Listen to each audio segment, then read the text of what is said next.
What is up, flick fans, and welcome back to my channel. Last night, I was able to check out Only the Brave. Come on! Y'all are heroes. No one could be prouder of his boys than I am of you guys. So Only the Brave is directed by the guy who brought us movies like Tron Legacy and Oblivion?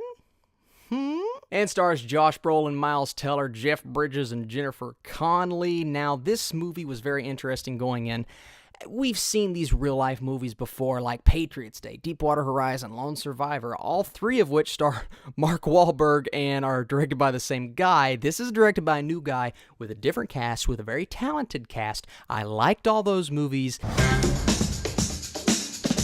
and I really liked this movie. I loved this movie. I'm very close to saying I really love this movie. This was a very intense watch. This was a wonderful watch. This was a heartfelt watch. And this is one of my favorite movies of the year so far. It was so great. I'm a sucker for true stories, especially if they're executed so well with beautiful cinematography and wonderful acting. While there were some holes in here, I do think the actors carried this movie when there were problems, and I do think the color scheme and the cinematography here was some of the best that I have seen all year. I think a lot of times when you watch a movie that was based on a true story, you look at it in a way of, did they get the facts right? But not only that, did they handle it in a way that is gracious to the families of the people that this actually happened to?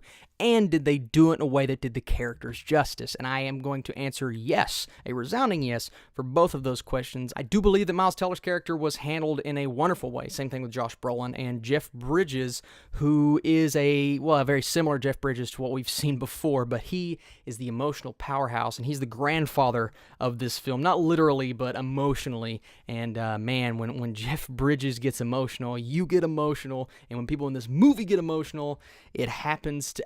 this movie just really destroyed me, and I rarely cry in a theater. I wasn't crying, but I was close. But we can't look at how much it moved me. We have to look at the actual film. But when I look at the film and I peel back the layers, yeah, we'll get into the negatives here in a minute, but right now I just want to talk about how freaking gorgeous this movie was. Oh my gosh. And the performance of Miles Teller, this guy continues to impress me. We have Whiplash, and then we have his war movie, Thank You for Your Service, coming out very soon, and he's just done a great job in all the movies he's been in. But the person I really want to talk about is Josh Brolin. I think this is one of Josh Brolin's best performances, other than maybe Sicario and No Country for Old Men. He absolutely killed this movie. It just makes me that much more excited for all the movies he's coming out in the next year. And I'm very impressed with the directing in this movie. I'm very impressed with the way that he handled his actors. I mean, every time it hits a snag, it continues from that snag and just picks right back up. It flows so well. I mean, there are times...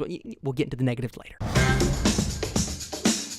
There are times when the movie gets, I think, too caught up in itself and too caught up in the script. I think the script, some of the dialogue, not very often, but every now and then there was a piece of dialogue that I think was a little too on the nose or just a little too in your face. Very dramatized dialogue, and I think there are a couple of moments in the movie where it's a little too serious, in moments that aren't very serious, and I do think some of the lines of Jennifer Connelly between her and Josh Brolin, I think some of that was a little bit cheeseball. And I hate to call people out, but the actress that played Miles Teller's mother, I didn't think she was a great actress, and I don't know if that was her fault, or the script's fault, or just the way she delivered the dialogue. She took me out of the movie at times, but nothing against her. I'm sure she's a wonderful woman. And there's a small subplot that they continue to reference throughout the movie, and at times they execute it in a great way, but towards the beginning of the movie, I don't think they executed in the way that was meant to be executed, if that makes sense. Oh, and the movie starts off a little slow, but that happens.